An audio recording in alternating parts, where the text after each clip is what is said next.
fez até um trabalho correto nessa partida, né? O que você pode esperar mais, né? O time voltando de mais um fiasco, torcida bem incomodada com razão, indefinição com relação ao futuro técnico. Então, naturalmente, ele tentou simplificar e acho que acertou ao dar mais liberdade para Ayrton Lucas. Acho que esse era um grave erro do Sampaoli. Falamos sobre isso algumas vezes aqui.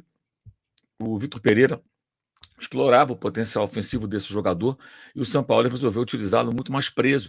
Ele muitas vezes ele alinhava como um dos 3 últimos homens na saída de bola: Fabrício, Bruno, Léo Pereira e Ayrton Lucas. E do outro lado ele soltava o tempo todo o Wesley. Mas o Bruno Henrique usa o corredor, o Ayrton não tem como subir. Tem como subir, claro que tem como subir. O Bruno Henrique ele não tem a característica do Everton Ribeiro de trabalhar como meia que vem armar por dentro, mas ele é um atacante que não busca só o fundo, ele busca a área. Como foi o gol dele contra o São Paulo no Morumbi há 6 dias?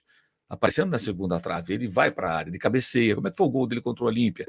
Gabriel, jogada manjada, conhecida. Então, abre o corredor muitas vezes para o Ayrton. O Ayrton também tem condições de até entrar na diagonal buscando o meio. O fato é que ele estava ali amarradinho no campo de defesa, onde ele não é brilhante, pelo contrário, cometeu uma tola falta domingo passado no Morumbi. Então, acho que o Mário Jorge acertou nisso. O Everton Ribeiro fez um bom primeiro tempo. O Gerson tem bons momentos, mas é muito desconectado do jogo em certas horas. Foi assim, inclusive, a origem do gol do São Paulo do domingo passado. Acho até uma coisa muito pouco discutida. É um jogador que precisa competir mais, ser mais atento, mais concentrado no jogo.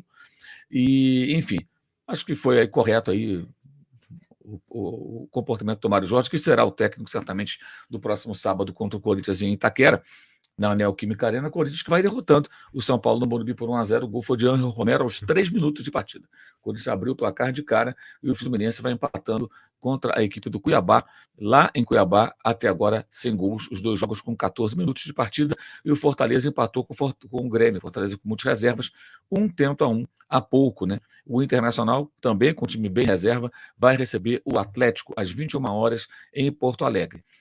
Nesse momento, o Botafogo lidera com 51 pontos, o Grêmio tem 44, o Palmeiras tem 44, o Grêmio tem uma vitória a mais, um jogo a mais. O Palmeiras enfrenta amanhã o Red Bull Bragantino, também deverá colocar um time bem reserva em campo. Se vencer, vai a 47 e recupera a vice-liderança. Se perder, o Red Bull, que hoje é o 6º, vai a 45 e assume a vice-liderança isolada. Jogo extremamente importante para o time de Bragança Paulista, do Pedro Caixinha, que pode assumir a vice-liderança do campeonato. O Flamengo tem 43 pontos, é nesse momento o 4º colocado, será ultrapassado pelo Fluminense se por acaso o Fluminense vencer o Cuiabá, mas como está empatando, o Fluminense tem um ponto a menos, 42. Portanto, amanhã, em caso de vitória do Red Bull Bragantino e do Fluminense, hoje o Flamengo cai para 6º, ainda tem uma Atlético Paranaense, tem 40 pontos e pode chegar a 43 e pode até superar o Flamengo aí no saldo de gols, teria o mesmo número de vitórias. Mas é possível que o Flamengo feche essa rodada no grupo dos 6 mais bem colocados na zona de classificação da Libertadores, o que é a prioridade do time nesse momento. Não tivesse feito partidas ridículas agora recentes contra Goiás, especialmente Atlético Paranaense, se pontuasse nesses 2 jogos como a torcida esperava, teria 5 pontos a mais, ou seja, estaria nesse momento com 48, né? A 3 do Botafogo, que joga amanhã, depois podendo voltar a 6, mas literalmente na briga pela liderança, pelo título, algo hoje meramente matemático. Seria preciso uma reação impressionante, muitos tropeços de adversários para que o Flamengo chegasse a essa condição. Então hoje o Flamengo briga mesmo por uma vaga na Copa Libertadores da América, que é uma obrigação desse elenco, que é o mais caro do continente. Nesse momento está na zona de classificação, mas não estava até o início da rodada. O Everton Ribeiro nunca deveria ser banco, fala o Rodrigo Pantoja. A fase dele também não é boa, né? A temporada não é boa, ele vai para 35 anos em abril, natural, o jogador cai de produção.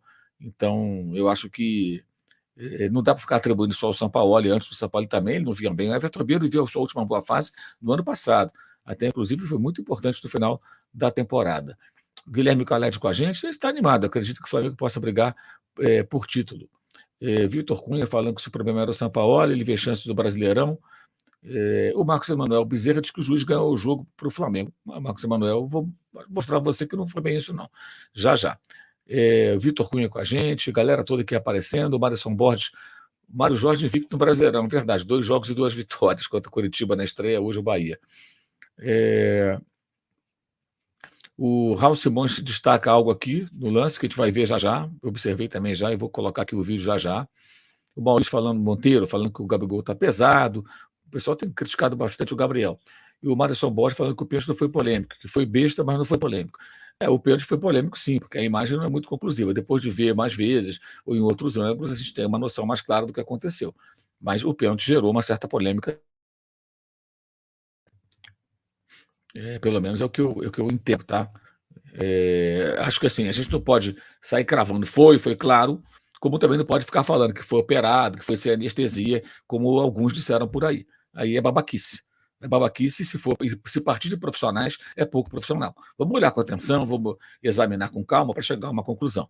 Mas no afã de falar mal do Flamengo, os caras sabem que isso dá engajamento com a torcida de outros clubes, aí ficam com essa babaquice aí. Então, fazer o quê, né?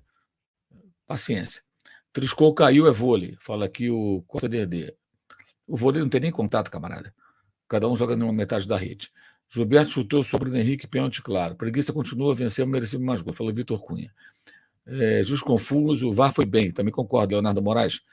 E vamos já colocar aqui as imagens para a gente poder discutir sobre isso. O Renan acha que a coisa está feia. Eu achei que não. Hoje o importante para o Flamengo era ganhar. Tá? O Fonseca Carlos aqui.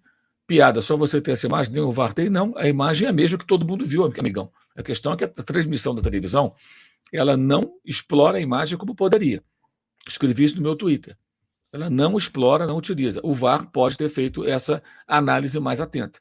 Tem um detalhe ali que é fundamental nessa chatice de tempos de VAR, de olhar os mínimos detalhes, tem que olhar, você vai perceber. A imagem é a mesma da televisão, nem fui eu que fiz. Pessoas que pegaram essa imagem, trataram, ampliaram, puseram na rede social, eu capturei, também dei uma ampliada aqui para poder olhar o detalhe e é perceptível o que aconteceu. A gente vai ver já, tá? Mas o pênalti gera uma certa polêmica porque é muito sutil ali, né? Enfim. Mas a gente tem que tratar a coisa como ela é. Sem pressa e sem exagero. O próprio VAR não tem pressa, ele examina as coisas com calma. Por que a gente vai ter pressa na hora de falar? Agora, o cara que não gosta do Flamengo e tudo, babaca, fica lá, foi pênalti, não sei o quê. Isso é coisa de torcedor otário, né? Coisa de torcedor otário. Isso é coisa de bobo. Foi, pô, besteira. Falar a verdade, que adianta, não mudar nada. Muito bem. Já vou aqui ler o pessoal do Superchat também, tá? O Cláudio achou bobagem mostrar a entrevista, né, Cláudio, com o Mário Jorge. Não, é o técnico do Flamengo hoje, é ele, a gente mostra assim. Se você acha que não é importante, ok, mas a gente acha relevante ouvir o rapaz também aqui comentando o seu trabalho. Vamos ver